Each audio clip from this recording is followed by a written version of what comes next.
Genesis chapter 3. Now the serpent was more cunning than any animal of the field which the Lord God had made. And he said to the woman, Has God really said, You shall not eat from any tree of the garden? The woman said to the serpent, From the fruit of the trees of the garden we may eat, but from the fruit of the tree which is in the middle of the garden, God has said, You shall not eat from it or touch it, or you will die. The serpent said to the woman, You certainly will not die, for God knows that on the day you eat from it your eyes will be opened, and you will become like God, knowing good and evil. When the woman saw that the tree was good for food, and that it was a delight to the eyes, and that the tree was desirable to make one wise, she took some of its fruit and ate. She also gave some to her husband with her, and he ate. Then the eyes of both of them were opened, and they knew that they were naked, and they sewed fig leaves together and made themselves waist coverings.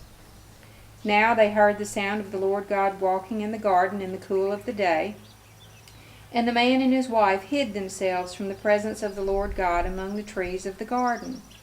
Then the Lord God called to the man and said to him, Where are you? He said, I heard the sound of you in the garden, and I was afraid because I was naked, so I hid myself. And he said, Who told you that you were naked? Have you eaten from the tree from which I commanded you not to eat? The man said, The woman whom you gave to be with me, she gave me some of the fruit of the tree, and I ate. Then the Lord God said to the woman, What is this that you have done? And the woman said, The serpent deceived me, and I ate. Then the Lord God said to the serpent, Because you have done this, cursed are you more than all the livestock, and more than any animal of the field. On your belly you shall go, and dust you shall eat all the days of your life. And I will make enemies of you and the woman, and of your offspring and her descendant. He shall bruise you on the head, and you shall bruise him on the heel. To the woman he said, I will greatly multiply your pain in childbirth. In pain you shall deliver children. Yet your desire will be for your husband, and he shall rule over you. Then to Adam he said, Because you have listened to the voice of your wife, and have eaten from the tree about which I commanded you, saying, You shall not eat from it, cursed is the ground because of you. With hard labor you shall eat from it all the days of your life. Both thorns and thistles it shall grow for you. You shall eat the plants of the field. By the sweat of your face you shall eat bread, until you return to the ground, because from it you were taken.